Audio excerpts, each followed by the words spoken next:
Welcome to Senior Moments, the show where we talk about all things senior, the good, the bad, and the utterly ridiculous. Today I have with me author Gayle Salway Stark. Welcome, Gayle. It's really nice to have you here. Well, thank you. I'm really pleased to be here. Great. Looking forward to our time. Oh, yeah, we're going to have a good time. So let's jump right in. You wrote a book. What's the name of your book? The name of the book is Toolkit for Life. Practical ideas and tips for living with purpose and possibility. Well, that there it sounds is. fantastic. So tell us a little bit about why you wrote the book. Well, the book was written as so many things. You know, it started as an idea, something we don't see. And then the idea was to share things I had learned during my lifetime and experience with my grandchildren. And the reason for that was because I felt that there are things I did not teach my own children because I didn't know them, and therefore they didn't teach their children because that's how it works. It's generational. And so I thought I would write this book and help my grandchildren. Oh, wonderful. Yeah. So what are the tenets that you decided to base it on? Well, the most important thing is that we are responsible for ourselves.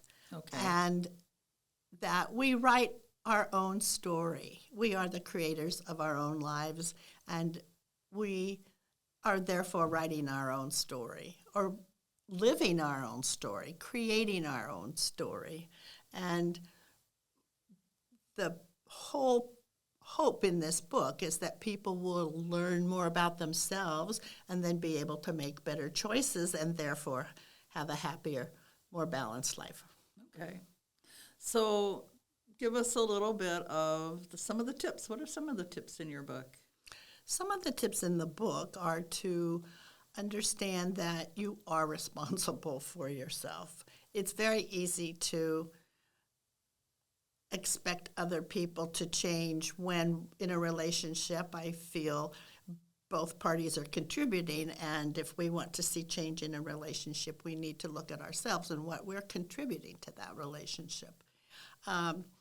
I think something very important is that, one, we are responsible as adults for ourselves. Absolutely. And number two, Susan, that we are who we give off who we are all the time. Right. Right? Mm-hmm. So I think as we give off, as we grow and learn about ourselves, we make better decisions, then we are giving off better things into the world. Oh, absolutely. So it's a win-win, and I love win-wins. It really is. I had a mom who was an alcoholic, and I find that there have been times in my life that it's really easy to blame her for everything that is wrong with me. I have an older sister, and I always remember when I get into those little self-defeating cycles of thought, then I can hear my older sister telling me, but at some point you have to go. But I'm responsible for myself, and she is no longer controlling the decisions that I make. And I absolutely agree with that. It doesn't really matter what your childhood was like, You just have to go, you know what? It was what it was, and I am responsible for myself and my choices now. And how did you learn that? How did I learn that? Because my older sister told me. Possibly. No, I do believe I was brought up with the concept that I am responsible for myself, and I think that has brought me through a lot of difficult situations over the last 68 years that I've been alive. So. Well, yeah, so I have a quote on the back of the book, if I may read it, because I think it's so apropos to what you're saying. It says, you can't go back and change the beginning, but you can start where you are and change the ending, which is C.S. Lewis, and you've chosen to do that, which is one of the main ideas that I talk about in this book. And I think that's an idea that many people are not aware of. What do you think about that? I think so. I think that is one idea that people aren't aware of. I also think that there's something to be said for experience. I think one of the reasons that we have a higher incidence of suicide among young people as opposed to some other age groups is because they haven't learned yet that they're going to live through whatever it is that just completely, they think they can't live through it because they haven't had the experience of coming out on the other side of whatever difficult situation they're dealing with right in the moment. Once you get some of that experience and you know that, okay, right now this moment is really difficult and I'm really struggling with it, but I know I can get through this and tomorrow's going to be a better day. I think that's a really important lesson that we learn in life. I think so too.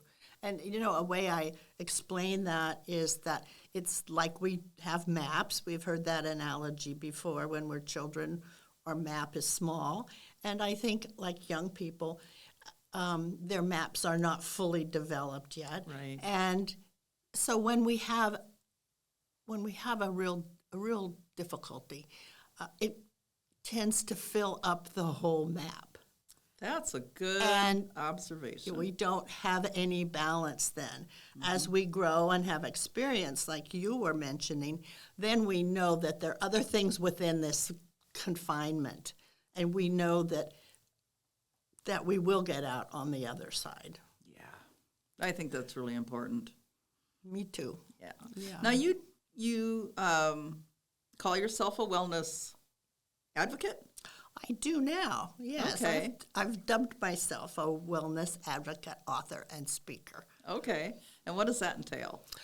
Well, I've looked at my life and decided that that's what I've been talking about for my whole entire life, or at least since my children were born, and before that. I've always felt, because of my childhood, that there should be a better way. There are better ways to do things. And so I've always sought to find a better way. And when my children were born, I got interested in nutrition. Mm-hmm. And so basically I have always been interested in exercise. I believe strongly in taking care of our bodies, our minds, our hearts, which are our emotions, and our spirits. And we need to look at all those aspects of ourselves. And this book is primarily about developing our heart. Okay. Because we hear so much these days about physical things, about exercise and nutrition and care for your body. We hear so much about that. And generally within culture, and I think people, it's the emotional side of us, the deep down emotional side that is not neglected. I think it's a difficult place for people to go.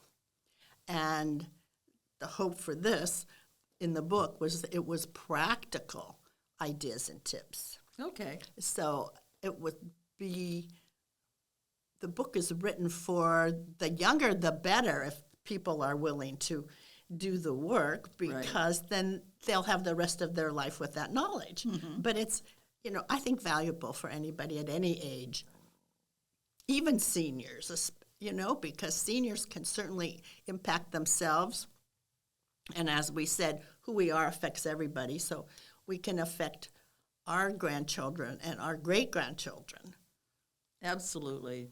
I think one of the things that we never know is how we might change somebody's life. I mean, somebody that you don't even know. Maybe I'm just at the grocery store and the checker is having a bad day.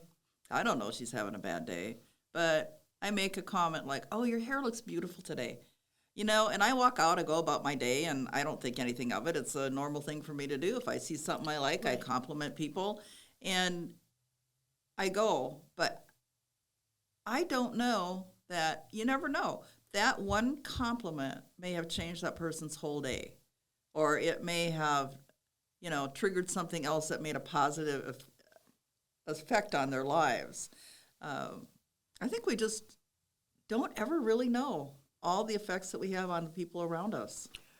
We don't. So therefore, the more healthy and happy we can be, the more we are putting out into the world.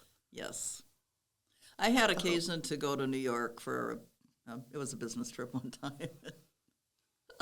I was going through all these toll booths, right?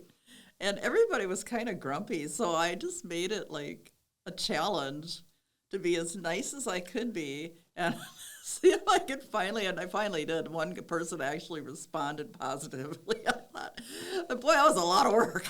It was kind of fun, wasn't It was kind of fun, though. Yeah, it was fun to see how many toll booths I went through before somebody actually smiled back. And Oh my gosh. well, Well, that's a big thing too. I think being grateful. Just looking what we focus on increases. That's a tip in the book. What we do focus on increases. So if you want to focus on being grumpy, right, then guess what? It's going to increase in your day or in that round thing or in your map. Right. If you find that you're in a bad mood and so you can switch your thinking to something grateful, then you're increasing that and therefore your day changes as well. Absolutely. So those are things that said that way may not have been heard by somebody before. So if they hear it in the book, it's something said earlier by someone else, but this time it might click.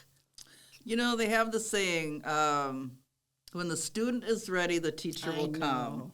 And I think that really applies to this because you're right. One person could read it and not be ready for your book. And the next person, it could entirely change their lives. And I think that's kind of where I'm going when I talk about the fact that you never know how you're going to affect somebody because you never know when it's that moment that you're the teacher. You might not realize in that moment you're the teacher and that student was ready. Yeah. Yeah. So true. It is. So we also talk about mind and body. I'm a big proponent of a healthy body, healthy mind, and everything works together. That if you need to work on all of it. Your mind-body connection, I think, is really strong. And you teach Zumba. I do teach Zumba, and I have a Zumba partner, Cynthia Prisbila, and two other instructors, Betty Valerga and Stacy Rulofson. And so this is part of the health aspect. On March 2nd, we will have completed the 13th year of this class here in Calaveras County. Amazing. Yeah, it's wonderful that it's still going on. So that actually means that it started 14 years ago. And I started the class with the idea of body, mind, heart, and spirit. Okay. And it's a wonderful program. Zumba is a dance, fitness, exercise class, and it's mostly with Latin rhythms, which are really fun to dance to. And we work on all levels. Anybody's welcome, and people work where they are. Okay. And some people are very active, and some people are less active, of course. And so we've been doing this. It's at the town hall. Everybody's welcome. San Andreas Town Hall, Tuesdays and Thursdays at 10 o'clock. Okay. Come a little early and meet a lot of nice people from all over the county. Maybe not, Bear Valley, but that's not the county really. Nah, they're in Alpine. Yeah. So, but, we have people from Angels Camp and Murphy's and McCullamy Hill and Valley Springs and Copper sometimes and all over this section. So it's very enjoyable and good for you. And we also donate money from the money that comes in back into the community. So it's a win-win there also. You get your fitness and exercise, and you meet nice people of all walks of life, and the community benefits too. That is amazing. I love that part. Yeah. So how many people generally show up for the classes? Well, I would say between 15 and 20. Oh, that's a good size group. It is, and then some people can't come different days, Sure. right? So there's a larger enrollment, and the people that are coming now are very consistent, and then we always receive new people as well, with word of mouth, and we haven't advertised it a whole lot. I'm not quite sure why, but it's during the day, so it's very hard for some people to get there because they're at work. Right. Although we have one participant that takes her lunch hour early and comes to class. How wonderful. It is wonderful. She loves it, and it's a nice change for her day. And we have men in the class, too. So is like they're 75% women and 25% men, or is it somewhat evenly dispersed? No, it's definitely more women than men. At one point, we had one man, Okay. and we really admired him because he came by himself, and he did the class. That is great. Yeah, and he went back to work, so he stopped coming. But yeah, right now the men that come with their wives were coming, and then their wives enjoyed it and talked them into coming, and they're faithful. Oh, that's great. Yeah. Yeah. Well, I think that's it's a good thing that men are coming. Well, they enjoy it thoroughly. They do, but I don't know what it is. I know that there's a lot of line dancing groups around this county and other counties. There's one in Mariposa, I want to say, and they have more men than women. But generally at the line dancing, there's more women than men. I don't know if that's just general interest or if the men are scared to come. Who knows? I don't know.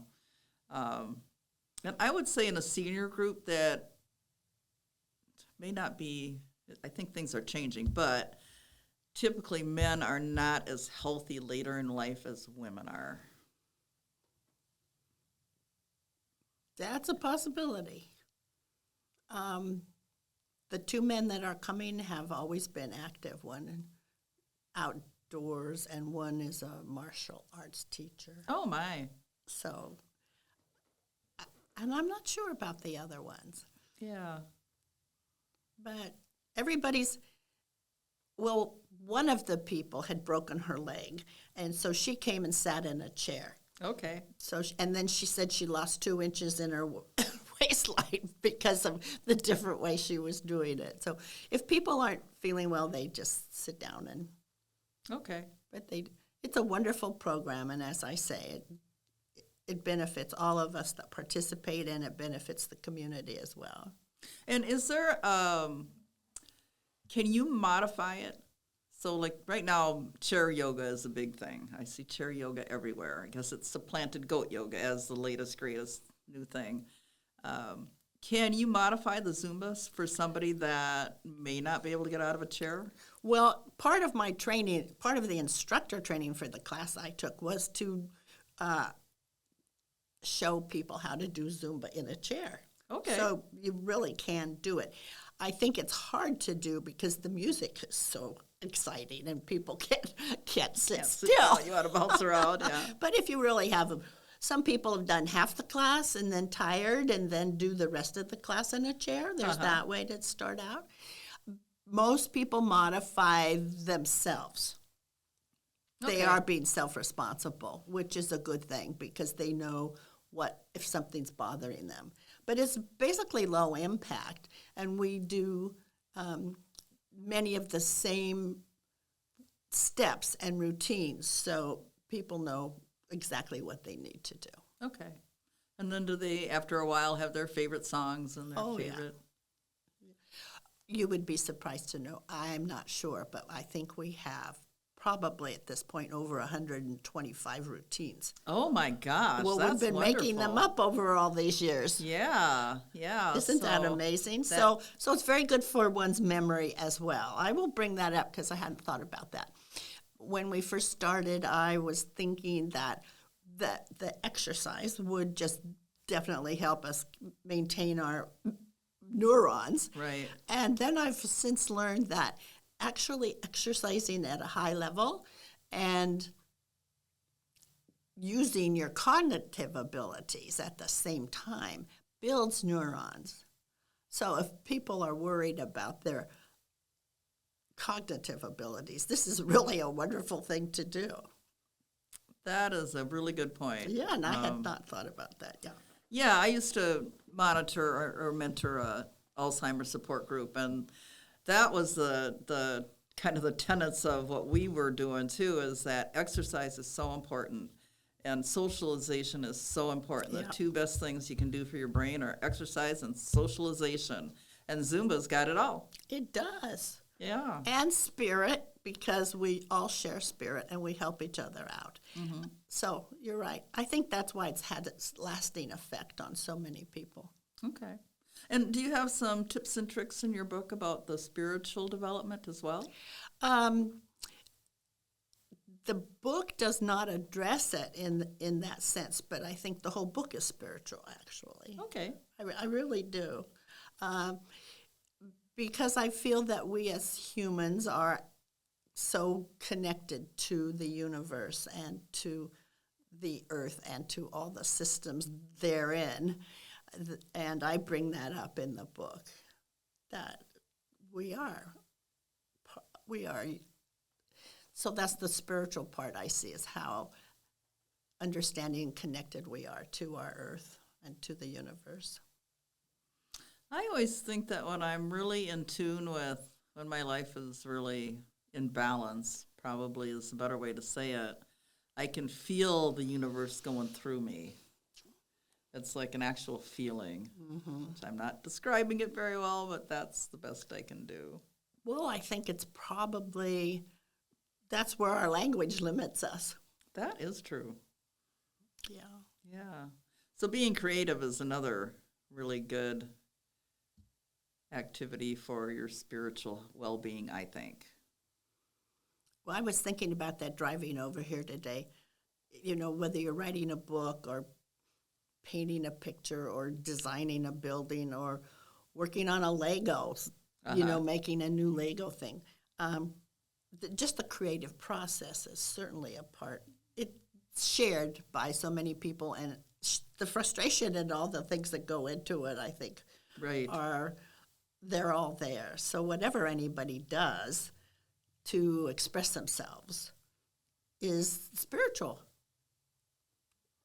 There is a quote in there from Rumi. I would love to read it. Would you because please? it brings up exactly that point. If I can find it, I have to look in the table of contents.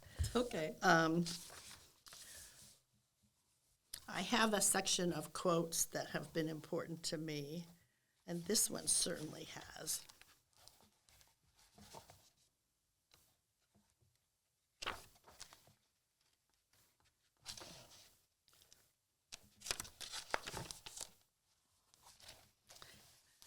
And many people may have heard this because I've seen it, but I think this quote is basically spiritual. And it says, "Let the beauty we love be what we do. There are hundreds of ways to kneel and kiss the ground." Oh, that is beautiful. And my interpretation of that is, if we do what we love, then it becomes sacred. Yes. So whatever that is that anybody loves, and I think that says it all. Yeah, I do too. I think that was an absolutely wonderful quote. So there are other ones in here, but that's kind of been a guiding light for me, and that's why I wrote the book, because it's what I love to do. I really love to see people learn and grow, and so that's my sacred expression. Okay. Now, your book's available on Amazon. It is. It's as a Kindle, paperback, and hardbound. Nice. Well, I really like the cover. It's very simple, and it gives me the feeling of being outdoors and just the whole vastness of the universe. I think that's a really well-designed cover. Thank you very much.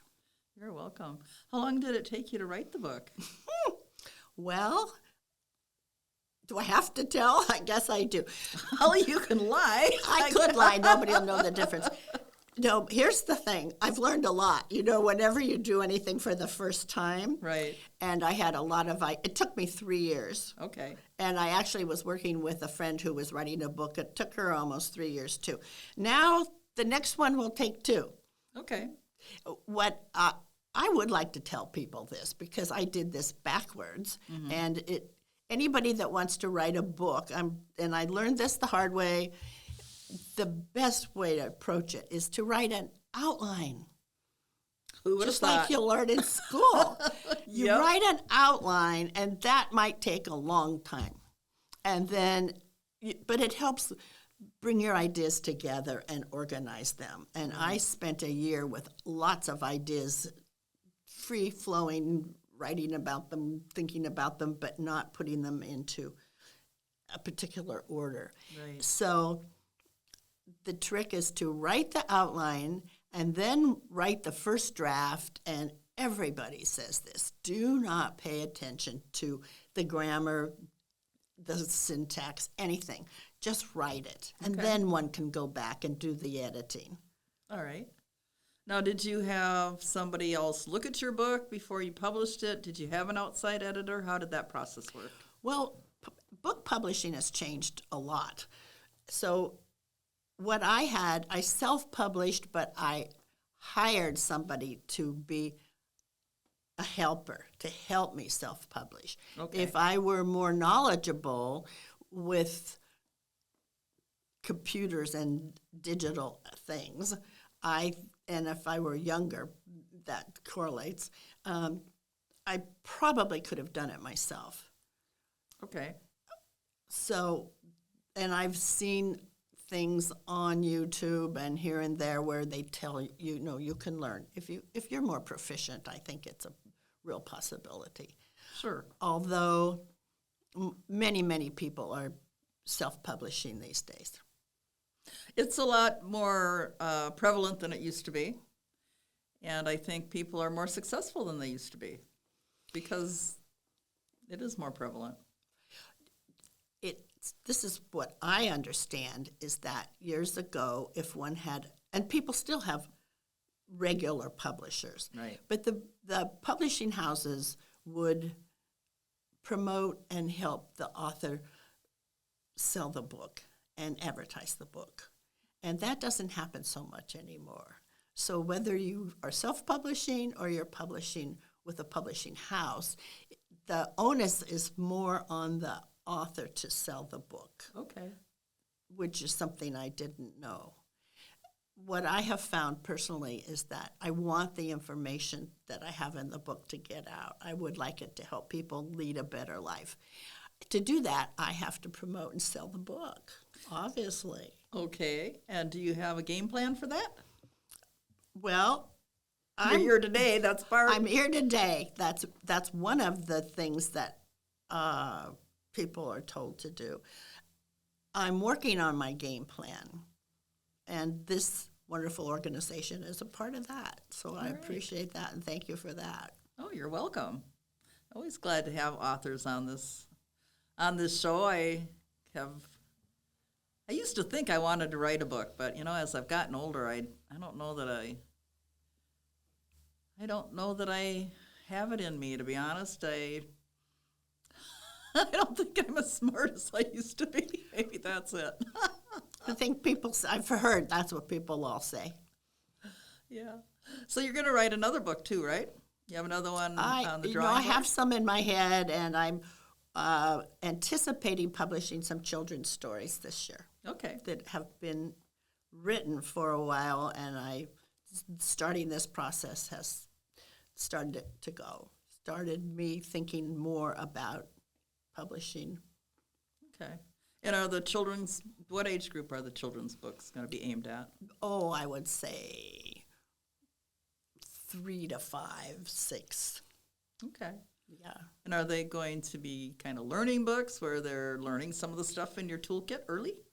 Actually, there is one percolating way in the back that is like that. But these are a series of books that will just be comforting to children as they go to sleep. They're bedtime stories. Oh, nice. About Patch, a little darling little dog that has a patch over one eye, of course. Uh-huh. So we will be looking for those, Uh-huh. and that's exciting. That is exciting. Yeah. And have you read those to your grandkids since they're already written? My grandkids are too grown up for them now. Oh, okay. Actually, the grandchildren, there are some grandchildren, I wrote them about them, so they're some of the characters. Oh, cute. Yeah. Yeah. Well, you might get some great grandchildren. You could read Oh, it to I'm them. sure that will happen. Yeah. Yeah. All right. So, is there anything else we should talk about right now today that you wanted to express to the people that are listening? What I would like to express is that I feel that personal growth is so vitally important for all of us at any age. The real impetus for this book was to help people learn ideas and tips for helping themselves. The book actually has become a valuable tool for people that are doing therapy, I understand, Good. and people that are not doing therapy. It works either way. Sure. But I do want to say, I might be digressing here, it's not a book that you can read it and put it down, but that's not the value. I think the value is actually thinking about the ideas. And the whole book isn't that way. Part of it requires a lot of thought and practice. If you want to do anything, you have to put effort into it, right? And practice. So if you want to create a better life for yourself, write a better story, a better life story for yourself, and be able to pass that on, then I think that's where this comes in. Okay. Now, is this set up so that you could use it? I don't know. I have certain books that I used. I'd read a few pages in the morning before I got out of bed, and then I would take the time to think about what I had read. Is this, could you go through this book in that manner? I suggest that it's more of a guide, and I suggest reading the whole book and then going back to the areas that you want to work with. Okay. And some of them will take longer. The wisdom quotes and the practical tips are just that. But the more one thinks about them, the more they benefit. Sure. Like the Rumi one. Uh-huh. So there's a lot of challenge in there. There are wonderful stories about people, and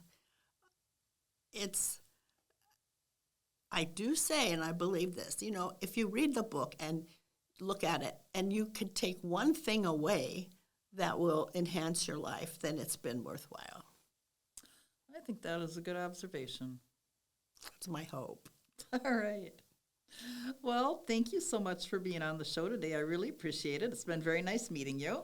And I will have to get a copy of your book and take a look at it, because I fully believe I'm going to live to be 100. I'm only 68 right now, and I figure the last 30 years of my life is going to be the best 30 years. Good. Well, I think with your attitude it will. You know what? You've hit the nail on the head. Attitude has a lot to do with everything. Our perception of life and our perception of our place in it. So it's important to not let outside forces change your view of yourself. You need And have it grow. Exactly. Yeah. Exactly. Well, thank you. I've really enjoyed being here. All right. Well, and thank you to our audience. Thank you for listening to us today. Make sure you like and follow us anywhere you find your podcasts, and make sure to tune in next time.